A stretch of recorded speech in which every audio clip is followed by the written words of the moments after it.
Ugh. Hello. Things are starting a bit late today, and it looks like my tracking's a wee bit borked. Let me see if I can calibrate that properly.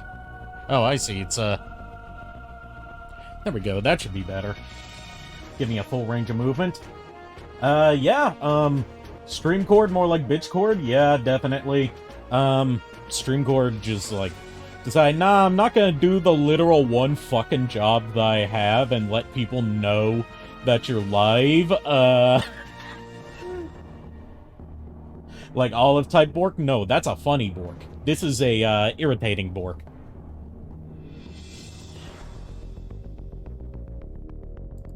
How's everyone doing today? Yeah, I've actually been live for, like, half an hour now. And I'm not, like, trying to shame you guys for being late, because, like, how the hell are you supposed to know if the notification bot isn't doing its, only job? Um, Solid, my dude. You? It's, I'm, kinda a little bit zoned out today. That's why I'm doing a stream of a game that, like, from my understanding, is kind of, like, a little bit relaxing. So I don't have to, like, have my brain focused at all times. I've been like this for, like, 2 days in a row. Fire stream cord? Yeah, I agree. Maybe I should, see if there's any other bots that can do the job better. Because this is, not the first time that StreamCord has failed at providing proper notifications. And I don't know why my tracking keeps getting stuck right about here. It's weird. Then again, like I always say, it wouldn't be an Arikado stream without some sort of technical fuckery. So, yeah, we're doing Banjo-Kazooie today, or at least starting it. I've played just enough to, like, get a grasp on the controls. Because I didn't grow up playing Nintendo 64 games, so, like, this is a very weird controller for me to have to learn to use. For the record, I'm gonna be playing this on Nintendo 64, not the Xbox remaster. And also, I'm using not one of those, I'm not using one of those third-party controllers that tries to be more like a, like, PlayStation-type controller. I'm using an original 90s Nintendo 64 controller, the translucent purple one, to be specific. I chose that one partly because it was the cheapest one I could find that still had a working stick, and also because, it matches my Game Boy Color that I have, and my Game Boy Advance that I have. Both of them are translucent purple. It's, one of my favorite, aesthetics for, electronics. I don't know why my tracking is off today. Let's try raising it a bit. Raising the, tripod a bit. There we go. No, that didn't fix things. Oh well, you'll have to deal with, fucked up tracking today. Because I don't have time to fix this. Because I'm already live.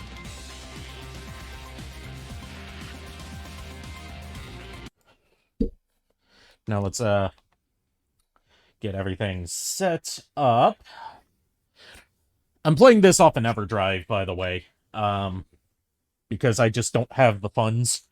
Oh shit, I still have Resident Evil 2 running. I should fix that.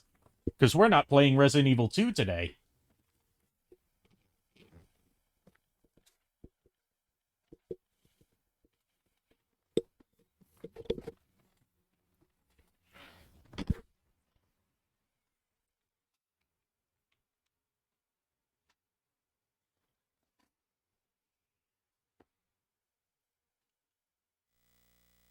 There we go. EverDrive menu.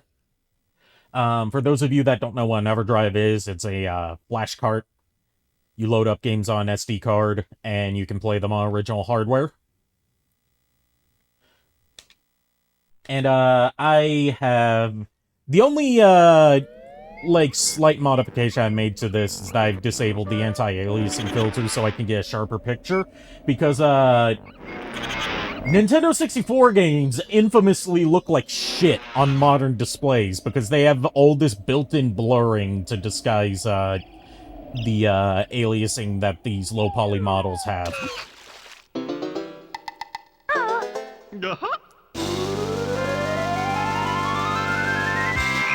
I was, testing out to see whether this game would work or not earlier, because I've had, like, 1 or 2 games not work on this flash cart, because I had a, older model that's not supported anymore. My cat really likes this intro. He just sat here, staring at the screen while this was playing.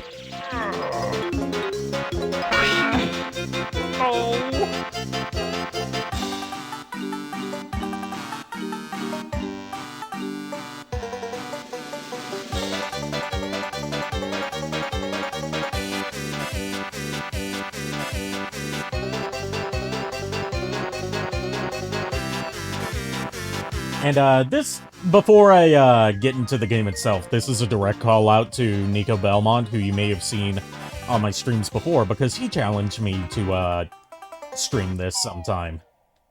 I know you're probably not at home right now, which is why you're not in the stream right now, but, challenge obviously accepted.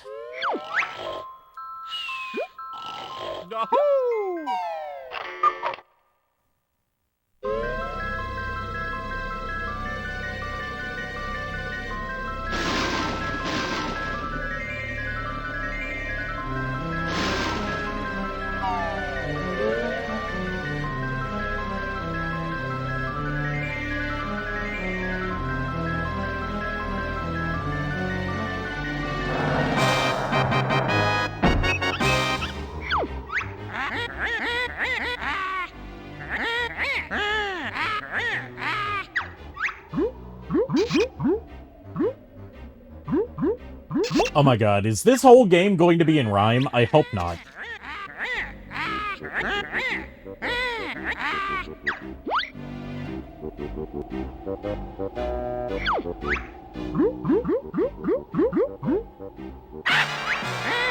Nah, just grunty, good to hear. Because, I grow tired of, constant rhyming dialogue very quickly. Unless it's in something very short. That's why I don't like a lot of, like, you know, that whole era of, YouTube reviews where the Christmas special would always be done in the style of Dr. Seuss, and it would just be really contrived rhymes the whole time. I hate that.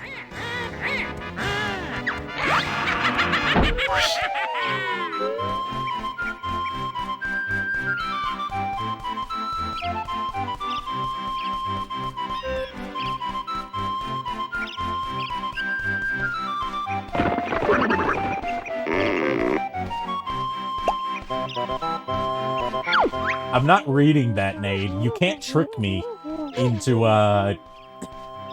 reading rhymes like that.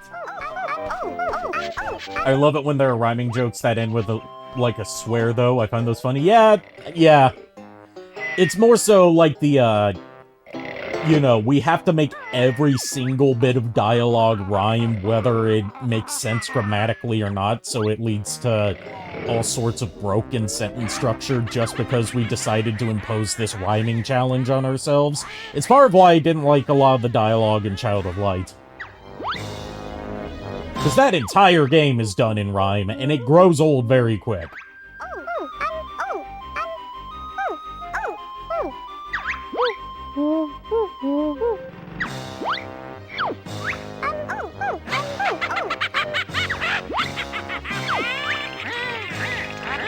Is it weird that, I've never played a proper, like, rare Nintendo 64 era 3D platformer, but I have played Yooka-Laylee?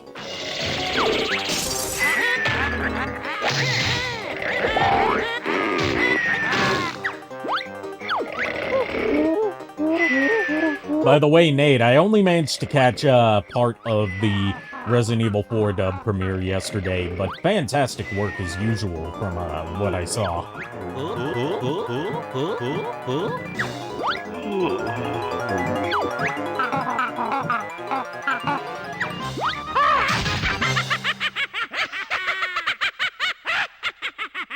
I'll definitely finish watching it when I can. I just couldn't stay awake for very long yesterday, as Cal can attest to.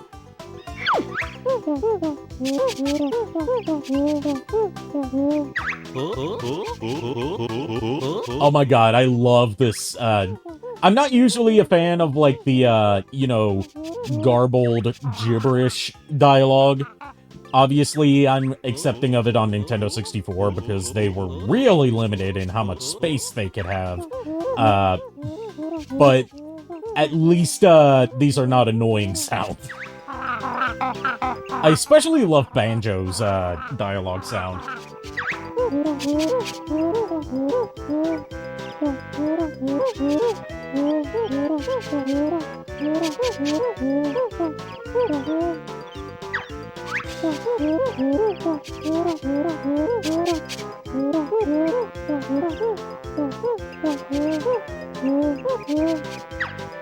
Thankfully, I already acclimated myself with the controls earlier, so I don't need to do the tutorial. How about the ones in games like Moon and Tulip? I have not played those, so I don't have an opinion. I have Tulip on my PS2 hard drive setup. I just haven't played it yet. Like, Tulip was always a game that interested me as, like, you know, one of those weird Japanese games that's destined to languish in obscurity and go for sky-high prices on the aftermarket. So I'm glad that, assuming it works properly on this setup, I'll finally get to experience it.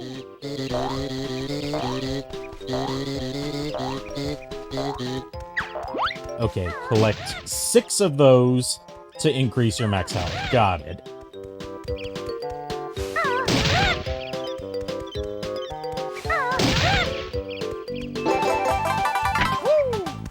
And I'm guessing there's 6 hidden around here.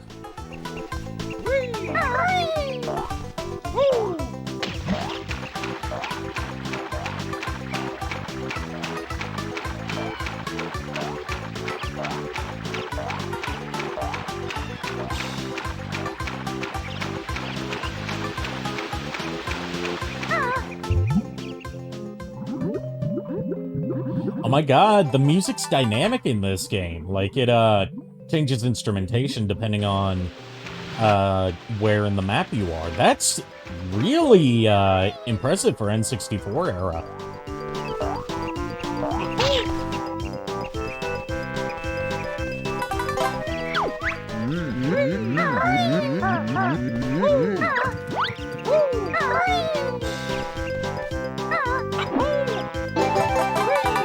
I'm starting to understand why people heralded,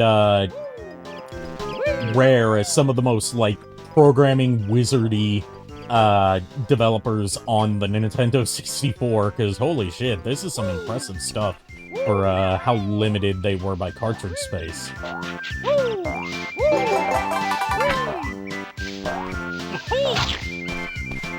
Oh, if I remember correctly from, my little test at the, before stream, there's an extra life all the way back at the beginning that I should probably grab.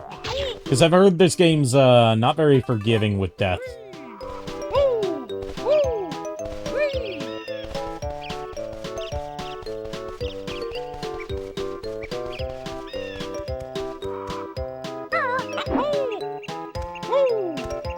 Yep, there it is.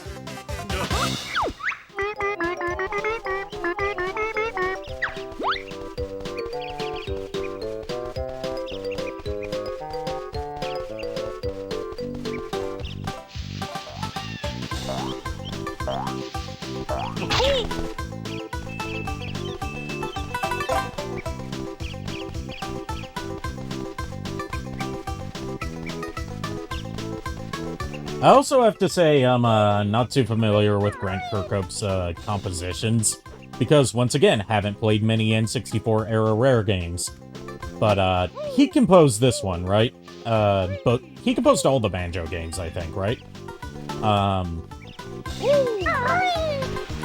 Because, this is really getting some good sound out of, the Nintendo 64. At least the first two? Okay. I know he also, composed at least part of Ukulele, and to my understanding, Ukulele soundtrack is considered one of his weaker compositions. Which, you know, fair enough, because Ukulele doesn't really have any, memorable tunes in it.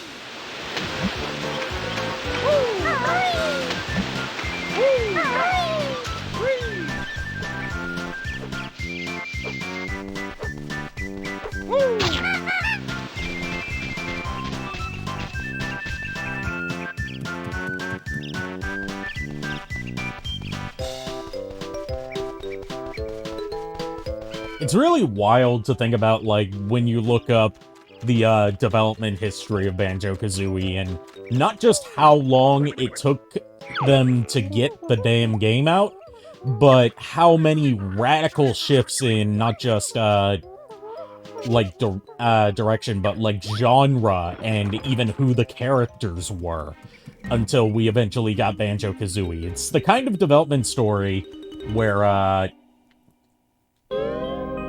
like, when you hear the kind of, development hell that Banjo-Kazooie underwent, from concept to completion, it usually results in something absolutely terrible. But, based on, like, you know, the public's general perception of Banjo-Kazooie, it seems to have worked out better than, what they were originally planning. Like, for those of you that don't know, it's a pretty widely shared, story of, rare game development, where, Banjo-Kazooie initially started out as, like, an isometric 3D, action-adventure RPG game called Project Dream. That was originally meant for the Super Nintendo, using the same graphics technology that was used for Donkey Kong Country. And Banjo, was just going to be, like, a side character in that game. But, like, as development went on, they just kept changing things, and eventually we got a 3D platformer starring Banjo, with Kazooie as his sidekick. Because just playing as a bear wasn't fun enough, and they wanted a contextual reason for why Banjo could do moves like double jumps and stuff like that. They decided to create a whole separate character to explain, why certain moves are part of his moveset.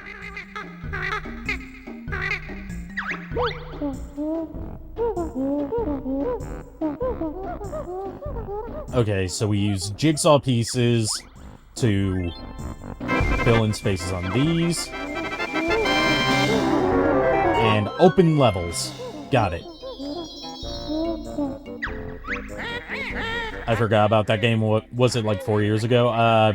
Ukulele was a while ago, my dude. I think the, not exactly sequel, but more like spin-off, Impossible Lair, the one that's Banjo-Kazooie, not Banjo-Kazooie, Donkey Kong Country style. That one came out about 4 years ago. I want to say it was like 6 years ago for Ukulele. Now, I've been warned that, in the N64 version of Banjo-Kazooie, if you die, you lose all of the notes that you've collected and have to recollect them all over again. So I at least know that much going in, so I don't get too frustrated. What is this over here?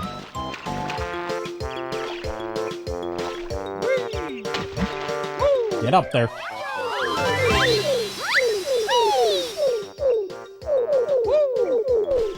Jinjos, okay. So that's what a Jinjo is. Collect all of them in a stage to get a Jiggy, okay.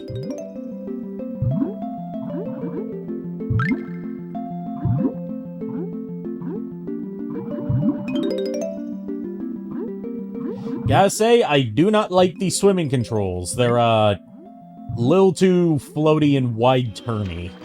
But I've rarely played 3D platformers that have good swimming controls.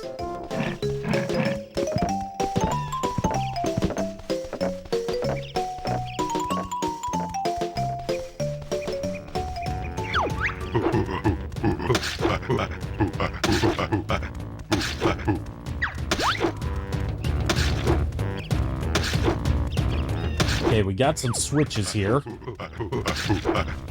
Don't touch Conga's blocks. I'll touch those blocks if I damn well feel like it.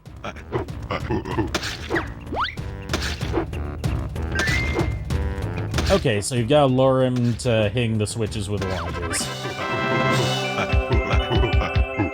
That wasn't even an intentional pun. It was pun intentional, you could say.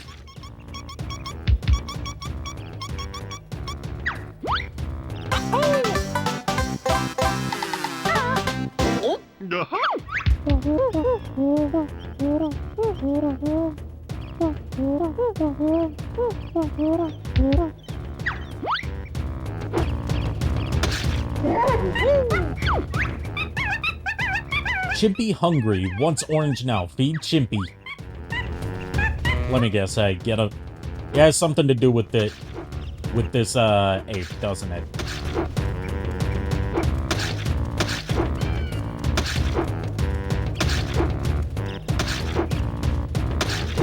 Can I just climb the tree? I'm gonna try climbing the tree.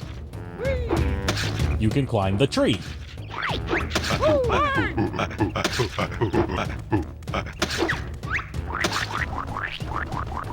Oh my god, even the oranges talk. Does everything talk in this game?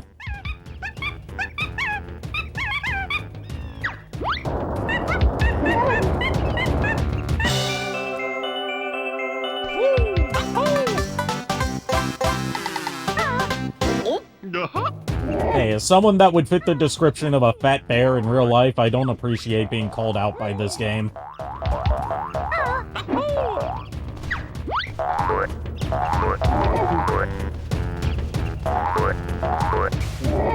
Okay, it's pretty cool how every single collectible in this game has its own unique sound effect. That's a nice way to distinguish them.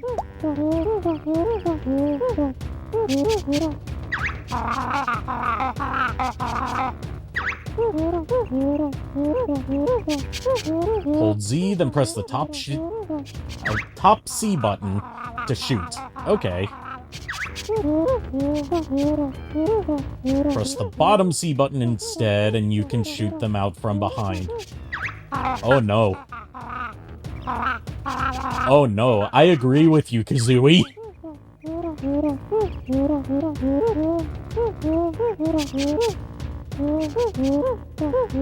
Didn't know Banjo was fat, though. I know he starts out fat in, Nuts and Bolts.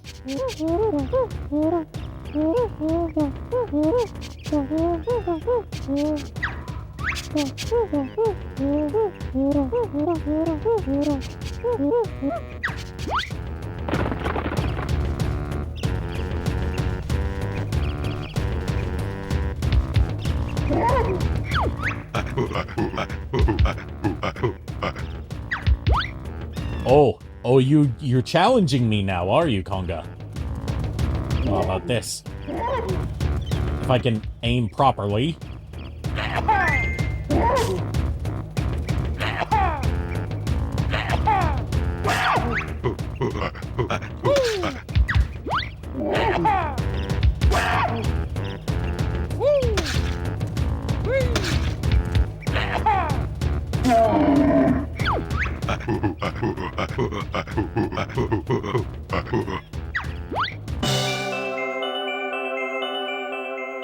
There we go. We've successfully assaulted a gorilla.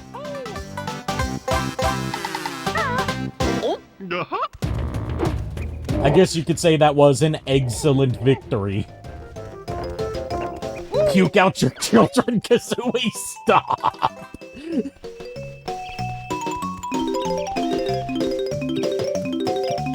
I bet I can make that worse. Let's see what the firing backwards animation is like.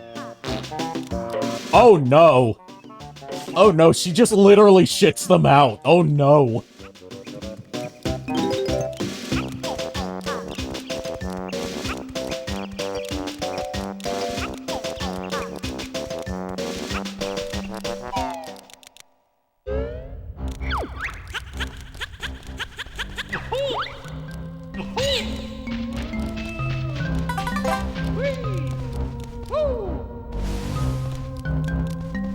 Okay, I can't just walk on that. That's someone's fetish for sure. Yes, yes, it definitely is.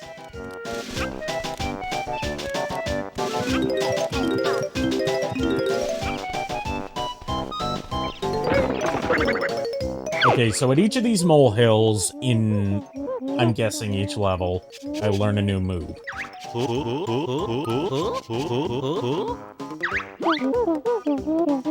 Hold Z, then press the left C button, and this lets him move up slopes. Okay.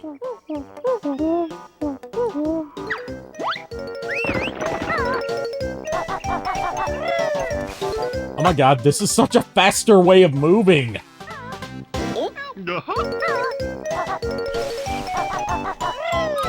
It's faster than your normal walk, what the hell?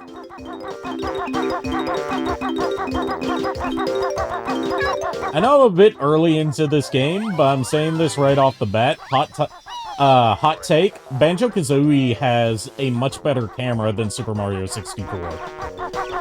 I will die on that hill so far. Is that what I think it is? Is that Ekom Bokum? Ekom Bokum!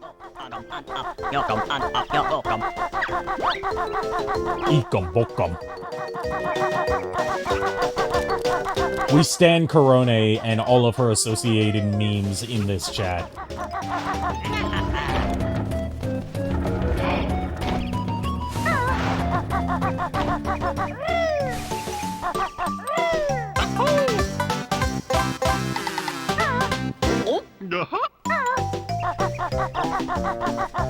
That's kingly taste, my good sir, yeah. Korone was, like, I got into VTubers through the original VTuber, Kizuna Ai. But, Korone is what got me into Hololive. Korone and, Fubuki.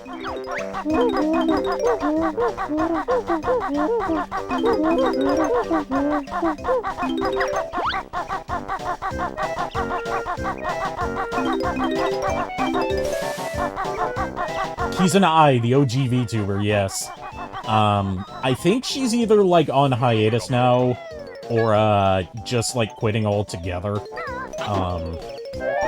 But, like, there's been no real new, Kizuna Ai stuff for a while. Max Headroom, yes, the old... Well, technically, he wasn't a VTuber, because he didn't make content for YouTube. He made content for television. So, he's just the, how would you describe a character like Max Headroom? He was more of a, mascot and spokesperson than for the boob tube, okay. Yeah.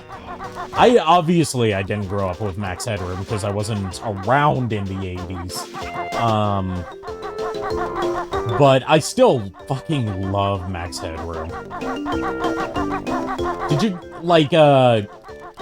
you guys know that even though Max Headroom looks like early CGI, he's not actually early CGI? He's, like, the way they made him was that they got the actor Matt Frewer, and they put a whole bunch of prosthetic latex makeup on him, to make him look like he was a CGI character. And they would digitally edit all the, pitch-shifting stutters into his speech, in post. But all that stuff about... Obviously, the background was, green screened in. But, like, if you look at Max Headroom and he looks like, you know, 80s CGI like you would see from early Pixar, that's not even CGI. That's just a dude in makeup. Also, Matt Frewer is in Castlevania, believe it or not. So you can draw a direct line from Castlevania to Max Headroom. And then the creators of Max Headroom were also the directors of the Super Mario Brothers movie from the 90s with Bob Hoskins, John Leguizamo, and Dennis Hopper. So there's 3 distinct franchises you can tie together by the inclusion of Matt Frewer or Max Headroom-related people.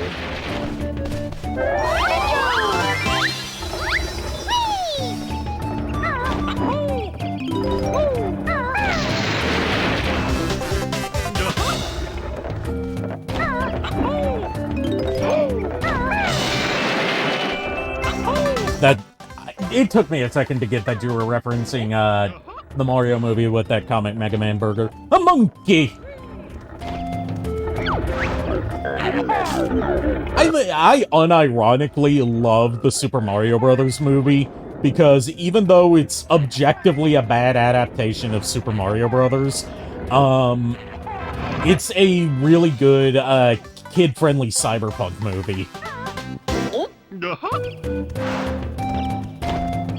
Like, every single thing that's in that movie clearly has a whole thought process behind it instead of Super Mario Brothers movie improv fandom. Hey, I actually have access to a fan-made 1080p remaster of the Super Mario Brothers movie that I could send you because I got sent it directly from the dudes who run the Super Mario Brothers movie archive.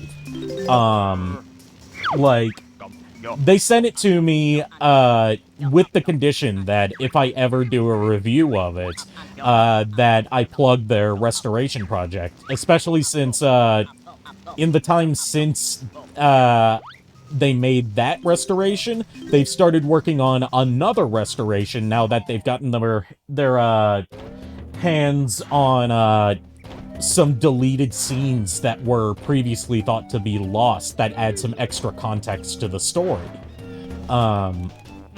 So, like, that would genuinely be a cool thing if we could, like, collab, like, sort of collab with them on it to, not just do, you know, funny improv fandom, but also raise awareness about a fan-run archive that's solely responsible for keeping this movie publicly available. 5K sub special or something? Yeah. Yeah, I think that would have to be reserved for, like, a huge project. Because it's completely different to do a fan dub of a video game where you can kind of, like, manipulate the footage around versus a live-action movie.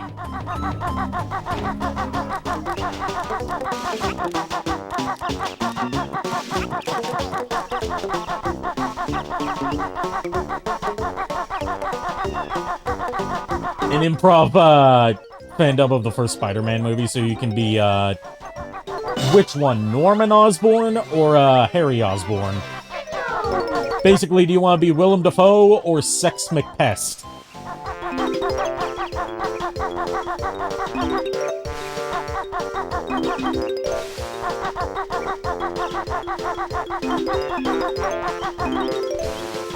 Norman Osborn, yeah, I figured, because everyone wants to be, everyone wants to be either Willem Dafoe or Willem Dafoe's Willem Defriend.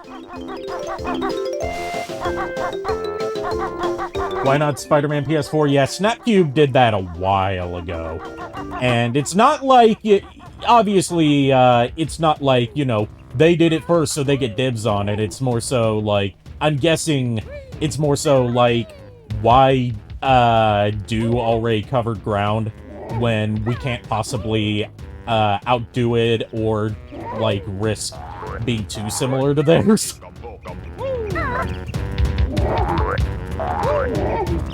That's why it's going to be interesting when, that's why it's going to be interesting when Snapcube comes out with their Kingdom Hearts fandom, because we got first dibs on... You guys, I should say, got, first dibs on that one.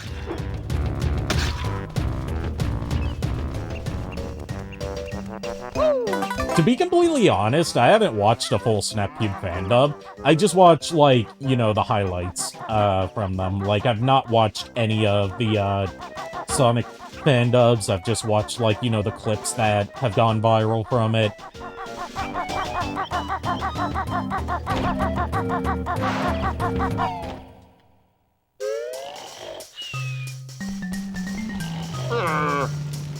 Alright, what's my first transformation going to be, Mumbo?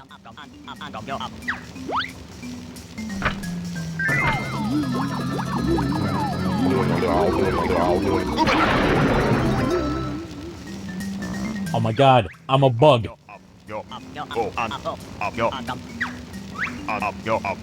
A termite, okay, so I'm guessing this is for, that termite nest area.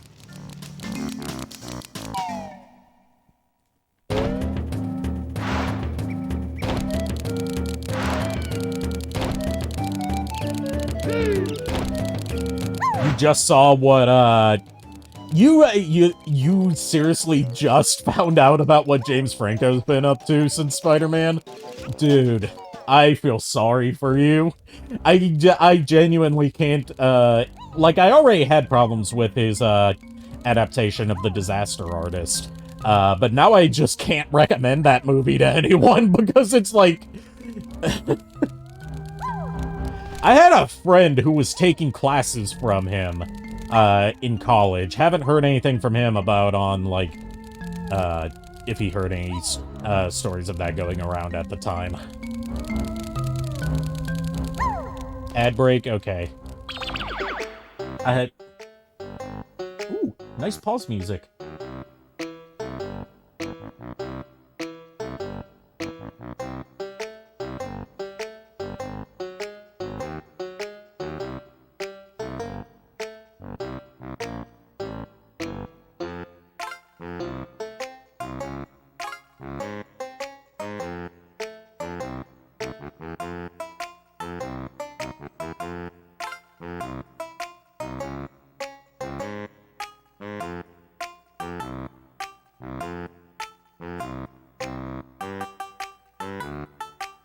Let me know when the ad break's over so I don't just sit here vibing for the next 30 minutes. Because this is the second rare game I've played that has good pause music. The other, of course, being, Battletoads.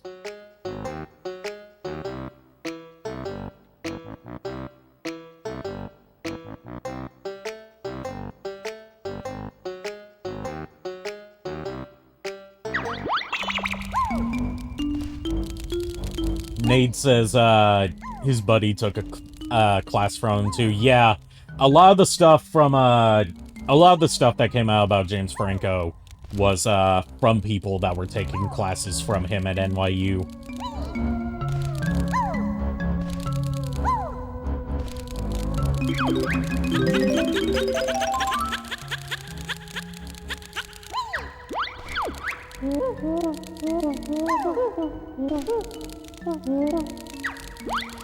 Alright, so you get a little jingle whenever you've collected all the notes. That's cool. I liked it when Spyro 2 did that. That was, like, the most satisfying sound in the game.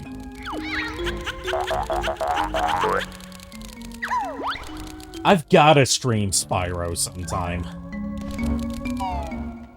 Because, as far as 3D platformers go, Spyro has always been my go-to. Except for when it started being shit.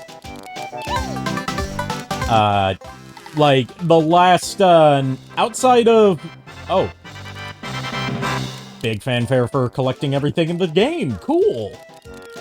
Everything in the stage, rather. So that's where Spyro 2 got that idea from. I'm gonna see if I can leave the stage as the termite. Or if it just automatically reverts me back. Dude, I can be a termite in the main stage.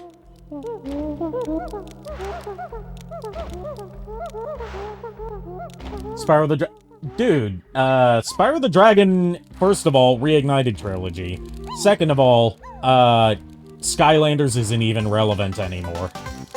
And Spyro was never relevant in Skylanders. Like, the first game had Spyro in the title just so they could loosely tie it to a pre-existing franchise. And then everything after that, like, Spyro was barely even a factor in it. Like, it got to the point, where you could buy Skylanders games that didn't even include Spyro as a figure in the, like, starter bundle.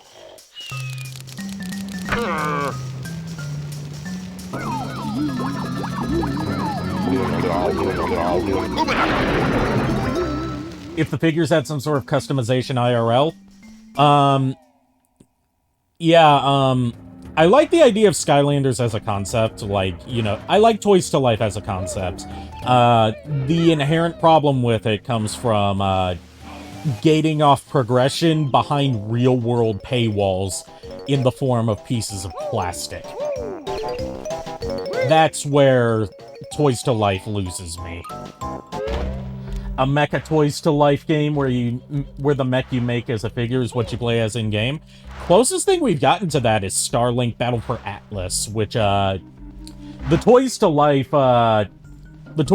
part of it is completely optional. Like, you can play it without the customizable figure, but, like, all the parts that you equip to the figure are what is equipped to your ship in-game. It's a really cool concept. It's just wasted on a, like, very late entry into a dying genre that, people were only interested in because it had Star Fox levels in the Switch version. You can still find the game brand new with, all the, like, starter pack parts included rotting on store shelves to this day. Because no one bought it. Except for the Switch version. Because, you know, when you have one version that has probably the only new Star Fox content we're going to get for a while, that's going to be the version that everyone buys. While every other version doesn't have any exclusive content.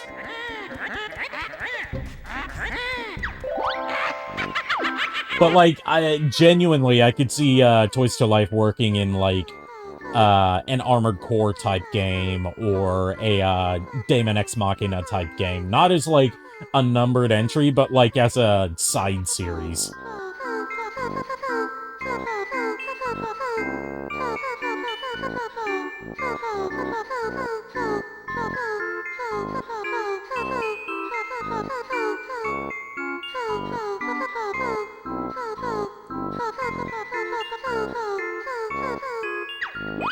Okay, what secrets do you have for me, Brintilda? Grunty brushes her rotten teeth with salted slug-flavored toothpaste. She also washes her hair with rancid milk. Why would you wash your hair with milk to begin with? I don't see that being very good for your hair. And she gets her clothes from Saggy Maggie's boutique.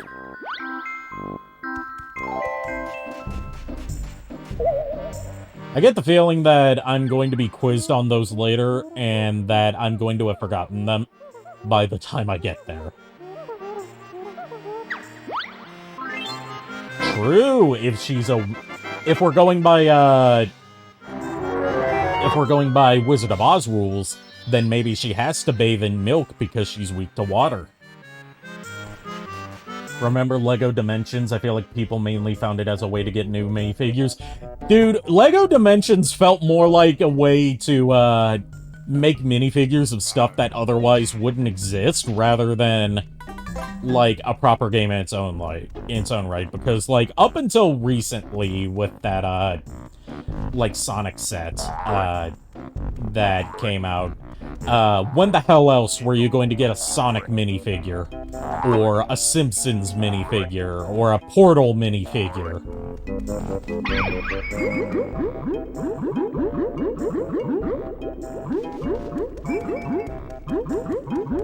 A Lego Sauron minifigure would be cool. Now, do you mean Sauron in his, I guess, human form, or do you mean the Eye of Sauron?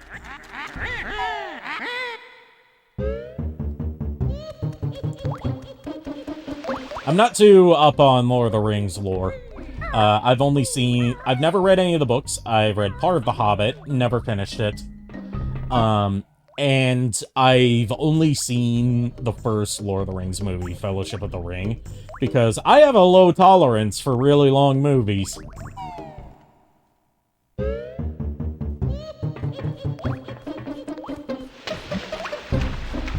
Like, part of the reason that, the later Transformers movies up until Bumblebee were so fucking agonizing for me wasn't just because they were bad, it's because they were like 2.5 hours long without enough story to justify being 2.5 hours long.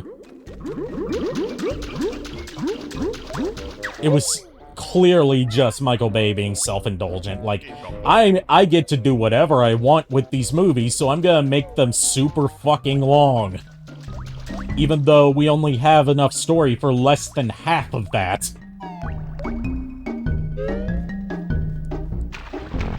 Speaking of, sex weirdos, I know that's not a transition you hear every day, but, anyone remember that, like, that one character introduction bit in the 4th Transformers movie where, there's the dude who's, like, in his 20s, who's been dating, Mark Wahlberg's underage daughter, and before Mark Wahlberg can be like, dude, why the fuck were you dating my teenage daughter when you're well past legal adulthood? He just, like, pulls out of his pocket a copy of, Texas's statutory laws saying, nah, we started dating before I turned 18, so legally I'm still allowed to date her. And I'm like, why do you carry that around with you? It sounds a little sus to me.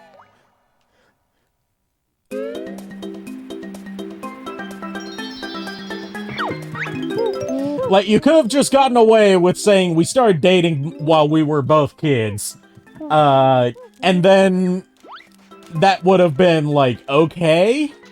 But, no, it's like, nah, here's the exact, part of Texas law that says our relationship is not, predatory.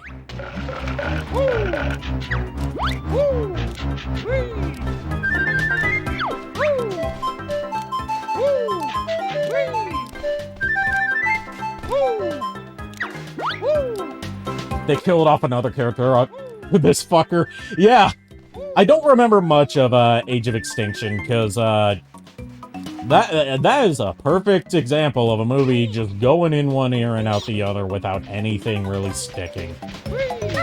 What a fucking waste of a movie that was.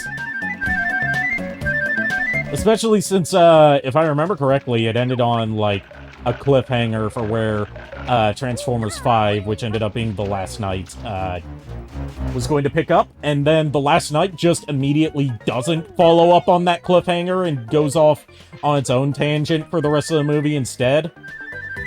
Like, my dude, you are Michael Bay. You had no executive oversight for these movies, so it's not like they forced you to cut that plot line. Why the hell did you deliberately set up a sequel only to not do the sequel and instead go on this fucking, like, Transformers in King Arthur times bullshit? I gave up on The Last Night. Bumblebee was good, but, Rise of the Beast has me nervous because apparently Michael Bay is actually a bit more involved with this one than he was in Bumblebee. Like, part of the reason Bumblebee turned out better than anyone expected was because it was in development at the same time that The Last Night was getting ready to come out, and Paramount and Hasbro saw how disastrous the reception to The Last Night was, and they just went and reshot pretty much reshot and rewrote almost the entire movie, before it released. So it very easily could have been terrible, but we ended up getting something, pretty good instead. What I have to say about Bumblebee, outside of the context of,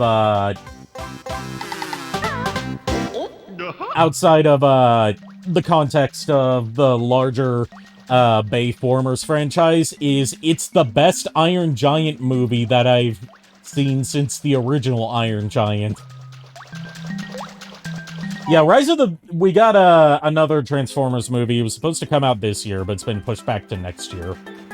Called Rise of the Beasts, and it's supposed to be bringing in Beast Wars characters to it.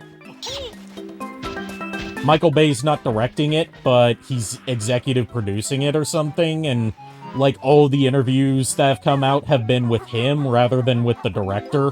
So it gives me the idea that it's one of those cases like the Teenage Mutant Ninja Turtles live-action movies where he didn't technically direct it, but he still pretty much directed it.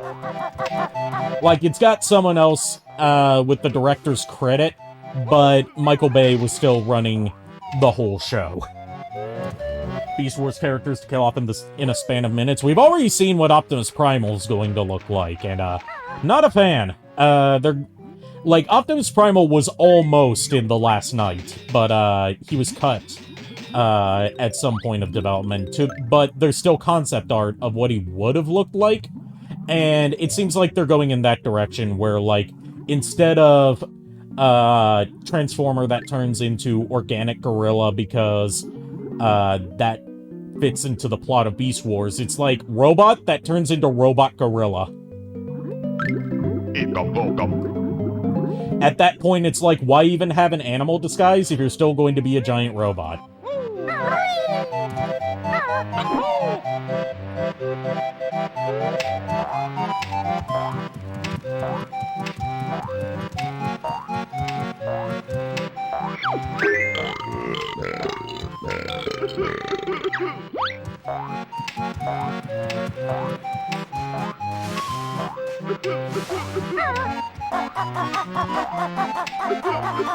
I guess Optimus likes going ape. This pisses me off in particular, because, like, the Transformers, not even the movies, but also, the TV shows have been doing great disrespect to legacy Transformers voice actors, and instead of bringing Gary Chalk in to, voice Optimus Primal, once again, they're shooing him out in favor of, Ron Perlman. I love Ron Perlman. He's a great actor. He was great in Hellboy. He's a great voice actor. He is my favorite, Deathstroke voice. Even though it's a very different take on Deathstroke, obviously. But, like, I will always imagine Optimus Primal sounding like Gary Chalk. No one else can do that character justice, in my opinion, because Gary Chalk made that role with his performance. It's not like to me, it's not an Optimus Prime situation where so many people have played him over the years that it's really open to interpretation. Like, Gary Chalk was the only voice of Optimus Primal until very recently.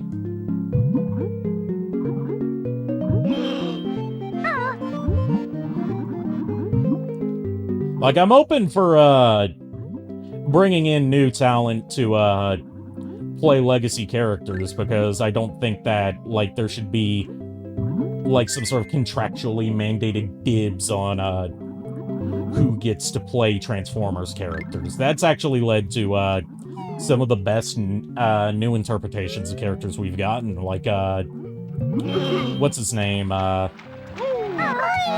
can't remember his name. Jason Marnocha. Yeah, Jason Marnocha is one of the best Megatrons we've ever had.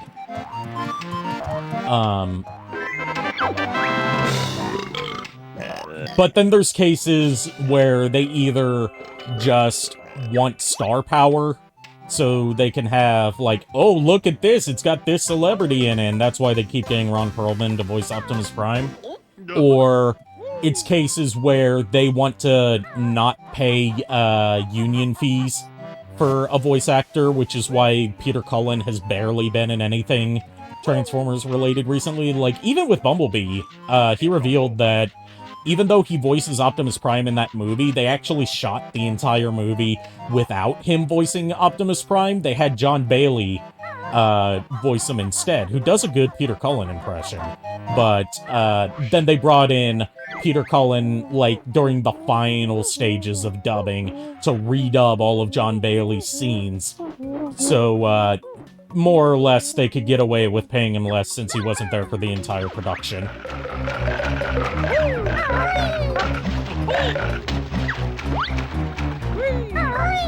And, like, if you're going...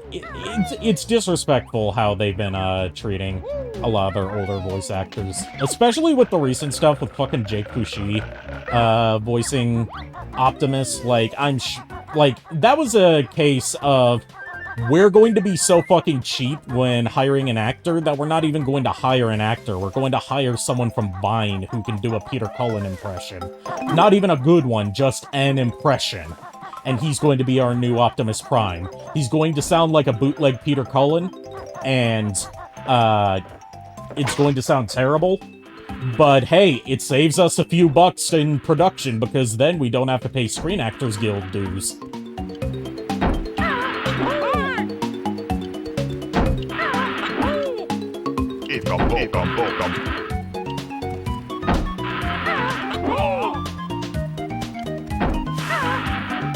And also, I'm not, like, shitting on people doing sound-alikes of previous voices, obviously. Hell, my voice acting career is basically based off of, doing impressions of either previous actors for the role, or, just, like, trying to sound like a specific, performance or, like, a specific person. Like, I was going to be in a Danganronpa V3 fan dub before that ended up being canceled, and in that one I was going to play Korekyo Shinguji, and rather than trying to sound... Like, I still went with an impression route, but instead of trying to sound like... God, I wish I could remember who voices him in Danganronpa V3's English dub. I think I want to say Todd Haberkorn, but I'm not entirely sure. But dude that voices him in Danganronpa V3, instead of going for an impression of that, I instead tried to sound like Marilyn Manson, believe it or not, before Marilyn Manson got canceled. So, like, I was speaking in a really throaty voice, trying to sound kind of, like, sort of zoned out at all times. Like I'm talking down to you, no matter who you are.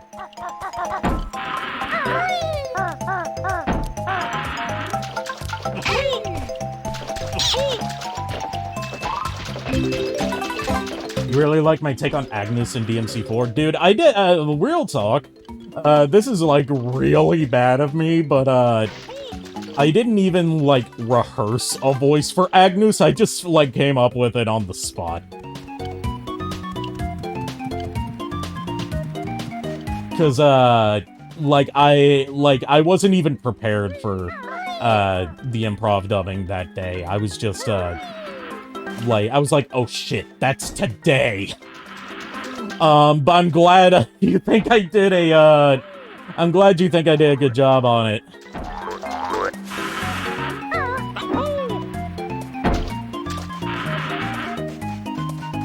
Speaking of Agnes from, Devil May Cry 4, they actually, in, like, this expanded bit of lore that's only available in Japanese regions,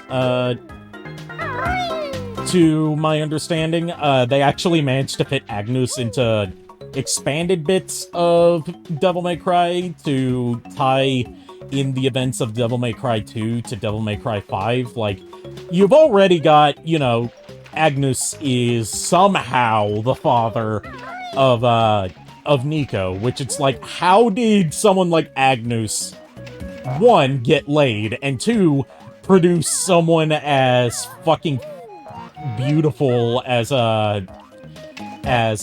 Nico? But then, on top of that, there was, like, a prequel novel that explains that, the way Agnes even learned about the whole demon production process that he used for the Order of the Sword in Devil May Cry 4 was that he previously worked for Ouroboros, the company that the villain of Devil May Cry 2 ran. And he was responsible for discovering how to manufacture demons for that company, which Arius used to, create his army. Like, all this cool stuff tying Devil May Cry 2 definitively into Devil May Cry lore, and it's in a prequel novel that I can guarantee barely anyone has read.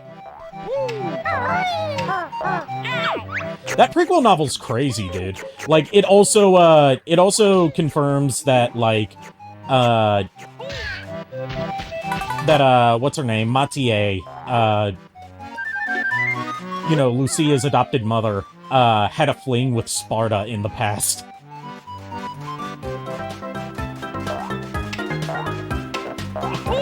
And, she's, like, trying to play matchmaker between, Lucia and Dante. Because, Dante, he's not hooked up with anyone canonically for various reasons.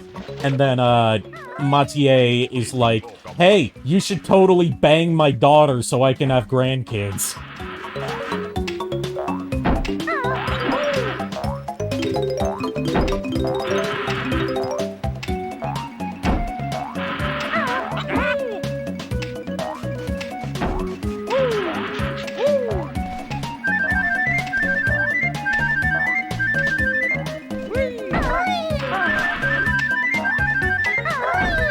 Well, I say had a fling with, I mean, like, they hooked up, but she didn't have any kids with Sparta, like, Eva did. It was more of, like, a one-night stand situation, because, the whole point of,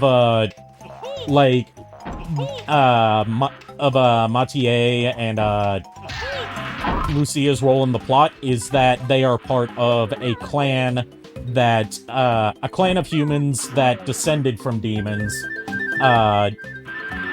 who fought alongside Sparta in his quest to liberate humans from demon control. Sometimes all you need is one night, ask Virgil. Dude, Virgil didn't even need one night. He just needed one glance at a random woman passing him by and she got pregnant.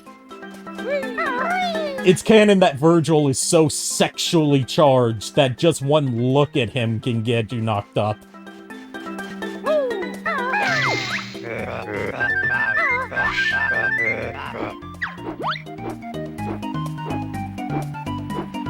That's one of those bits of Devil May Cry lore that you have to clarify you're not bullshitting on. Because it's like, where else would this happen as a bit of major plot development?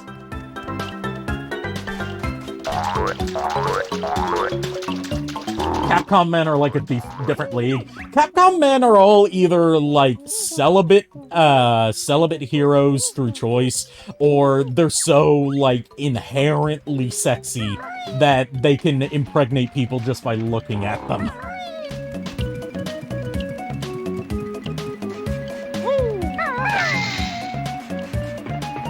Funniest thing to me is that, like, Dante is canonically a virgin, and he comes off as, like, one of the most Giga Chad dudes ever.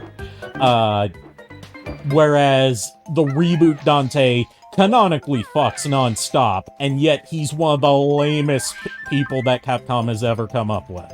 I know it's more Ninja Theory, but it's still, you know what I mean.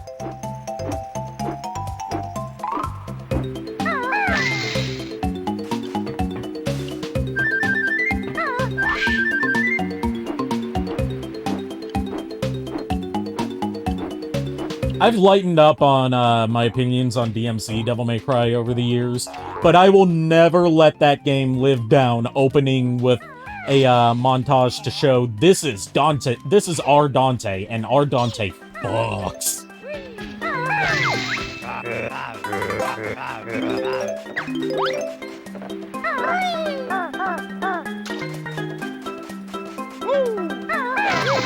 Kamiya had 3 rules for Dante. No smoking, no drinking, and no cursing. This is why Dante is so cool.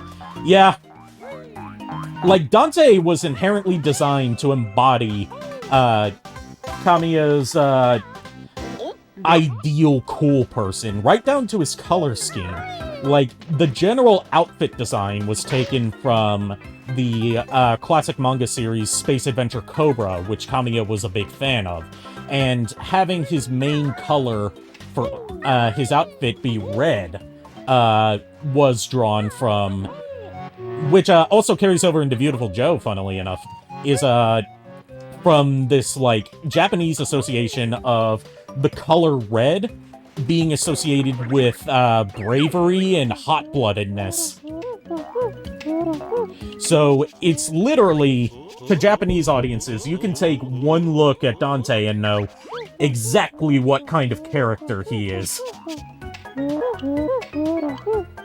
And that's my favorite kind of character design, where you can tell everything you need to know about the character just by looking at promo art of them. Whether it's through their body language or through specific notes in their design. Like, I may not agree with Ralph the Movie Maker on a lot of issues. A lot of his film opinions, I should say. But he's 100% right about Pixar being able to create instantly recognizable character types just through the way they're designed and through the way they express their body language.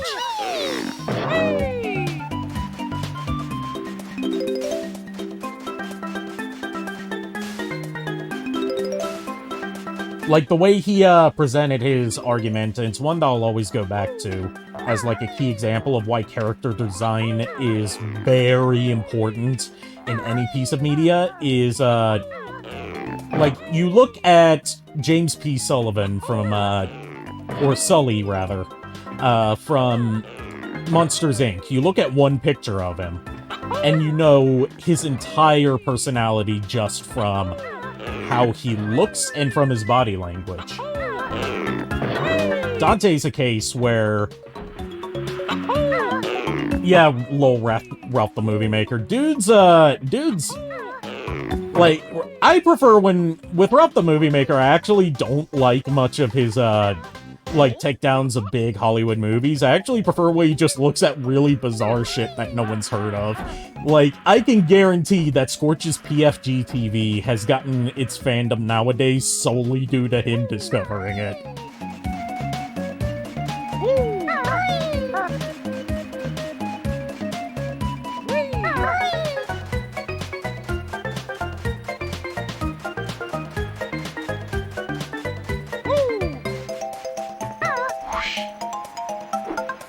And I wouldn't have found out about Love on a Leash if it wasn't for Ralph the Movie Maker.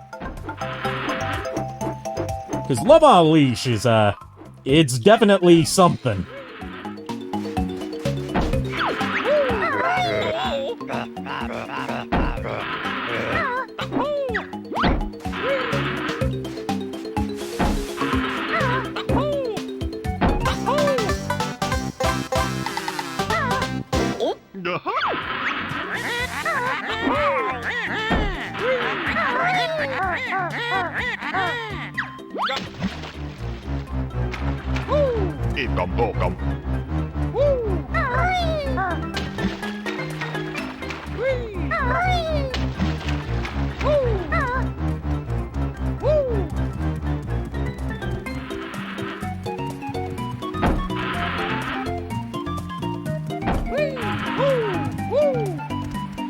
I'm thinking, after I complete this stage, I'll probably stop for today, because I meant for this to be just sort of like a short stream.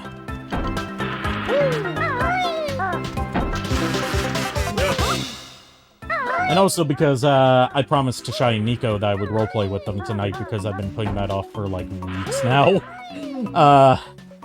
Because I've been so fucking tired from, classes.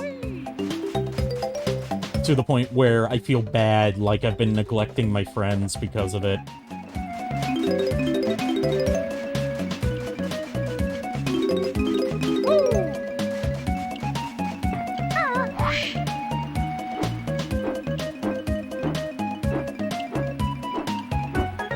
Ikom bokom. I need to get an Ikom bokom sound alert.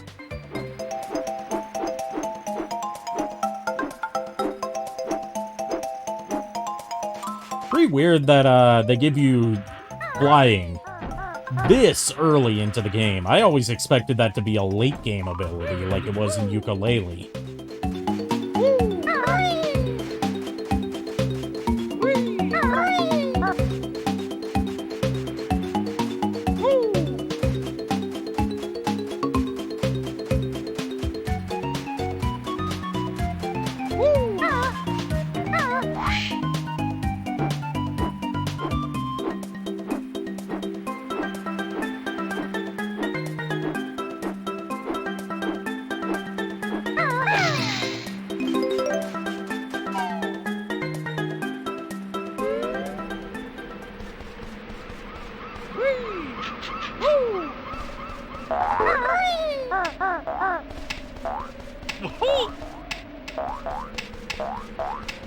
Guess it gets you better at it later in the game. Yeah, that's a good point. Because with Yooka-Laylee, I remember one of the common complaints with how flight is handled in that game is that it's introduced so late, and it's both hard to control, unsatisfying to use, but also completely broken because there's no real limits on where and when you can fly besides how much energy you have. Whereas in this game, you can only fly at designated sections.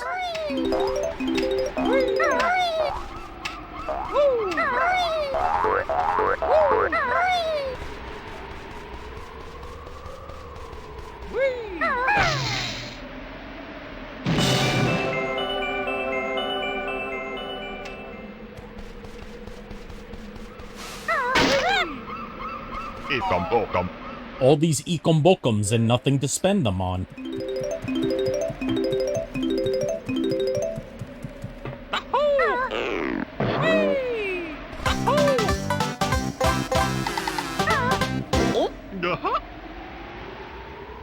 Okay, now this is cool, being able to get this high up in the level and see the entire level around it. I always love when 3D platformers do that. Like, this is spoilers for a video I'm currently writing a script for my reviews. But, one of my favorite bits of the original Jak and Daxter is that when you get to Gall and Maya's Citadel at the very end, you get to the top of the Citadel right before the boss fight with Gall and Maya, and, you look across the scenery and you're like, holy shit, I can see from here, the very last point of the game, all the way back to the starting village, and I can see, like, the silhouettes of different landscapes for levels I've been to. And it really hammers into you that, like, you started all the way back there and look how far you've come. I love when games do that. It's also very impressive in Jak and Daxter's case because it's done without any visible loading screens. Jak 1 is an amazingly well-designed game, and as someone who's currently taking classes for game design, it's definitely an example that I look towards, not just in terms of, like, the gameplay structure, because a lot of that was just like, hey, let's see if we can make a seamless, interconnected Super Mario 64 clone. But then there's all these smaller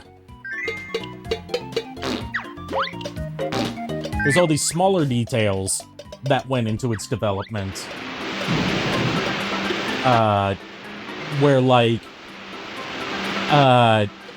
going back to character design, the reason why all of the humanoid characters that are not enemies have those long elf ears is so you can easily distinguish who's a threat and who is a friend based on basic facial features. Like, all of the friendly human characters have long, pointy elf ears.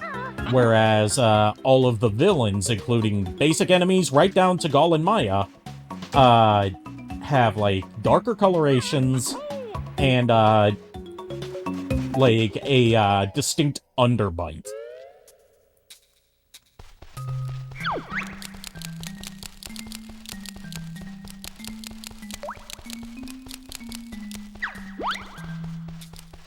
Let me guess, I have to type in Banjo-Kazooie. Oh no, how am I going to solve this puzzle?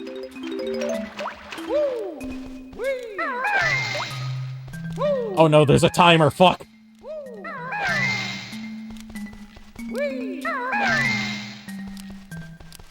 Is that a J? I hope that's a J.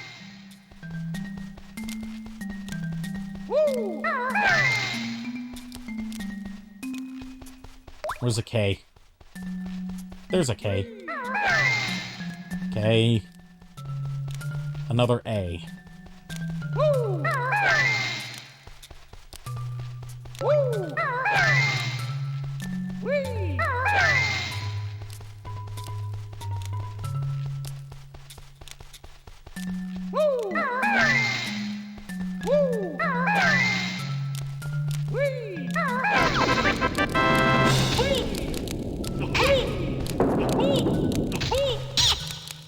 If you want a, speaking as someone who's been, like, meticulously, researching the development on all the Jack games, and, like, the design philosophies behind them, if you want to see a really good way to take a peek behind the curtains of, the first Jak and Daxter, I would recommend looking up the Open Goal project. It is a, PC decompilation of the original Jak and Daxter. It requires an ISO of the NTSC Black Label PS2 version to run, but it basically allows you to play the original Jak and Daxter natively on PC, while also giving you access to developer tools and mod support. So people have started, like, importing levels from other 3D platformers into Jak and Daxter, and also, like, testing out old fan theories and potential speedrunning challenges to see if they're even possible by using the developer tools. Like, people have found all new details that are just hidden in the background that no one noticed until now, that they have access to stuff like completely open camera through the PC decompilation. Like, perfect example of one that blew my mind was in Geyser Rock, the tutorial stage. You know all those, like, metal bits sticking out of, the cliff sides that just seem to be like, oh, it's randomly, discarded, like, precursor artifacts. If you actually manipulate the camera so you can, like, move it around freely, you can see that it's not just random bits of metal, it's actually, entire precursor robots, you know, the final boss of the game, and the thing that Gall and Maya's plan ultimately hinges on, presented to you as just a background element, as set dressing for the tutorial stage. So, it shows that, like, even from the very beginning of the game is still showing you a teaser for what you're going to be dealing with at the very end, without you even noticing it. And then there's stuff like, they talked about, how, like, a lot of games at the time were using motion capture for more realistic animations, whereas the Naughty Dog dev team that made, Jak and Daxter were like, we intentionally don't want it to look realistic.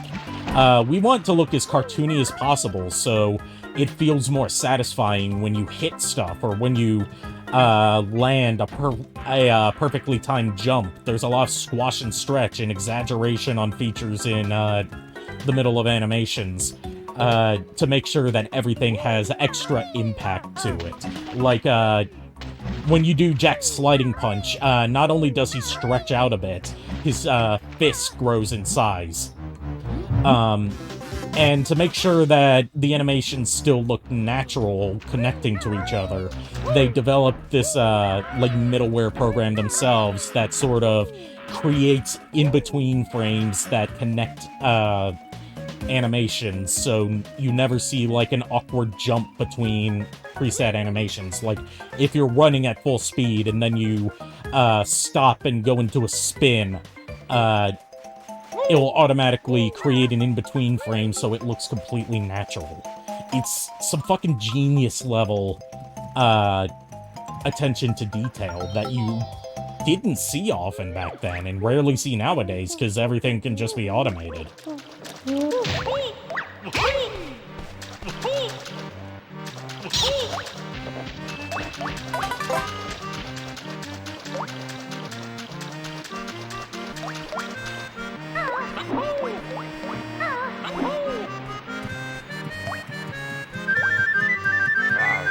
Alright, if I remember correctly, we launched a Jiggy up here. So I will collect that, and then we will stop for today. Also, because my voice is getting a little hoarse. I've also been told that, like, the game over animation that plays when you save and quit. Ah, thank you for the barrage. I didn't get any sound from it, though, so I'll have to check out what's going on with that. But I've been told that the save and quit animation is something you have to see when you play this, so, let's check that out. Hydrate? Definitely gonna hydrate. I should have done that a while ago, because I've been talking so much.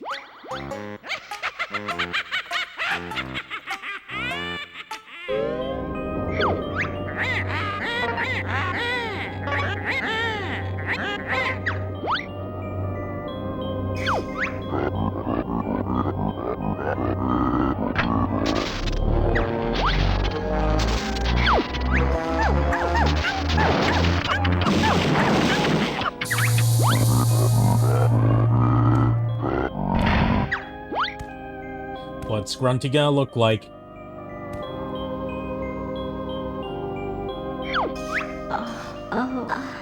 Oh no. With the design and the voice, two things. First, Mommy, sorry. Mommy, sorry. And the other is, oh no, she's hot!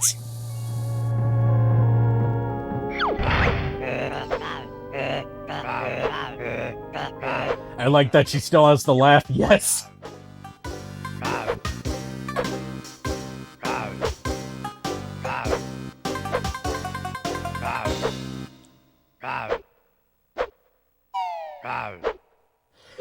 Alright, I'm definitely gonna be coming back to Banjo-Kazooie some other time, when I feel more up to streaming for a longer time. Thanks everyone who tuned in. Jeez, I cannot believe they did all that for a quit screen. To my understanding, that's actually what you get if you game over, too. They just put it at the quit screen as well. I can't remember the reason why. I think it had something to do with, like, preventing the game from crashing. But yeah, that's, my first dive into Banjo-Kazooie. We'll definitely be, continuing this when I feel more up to it. Hopefully when my tracking is not fucking broken, too. So, let's see if there's even anyone for me to raid right now. Oh, Pyra. Pyra's doing Dungeons & Dragons. So let's go raid Pyra. Thanks everyone who tuned in. I'll see you whenever the next time is. And as always, unpleasant dreams.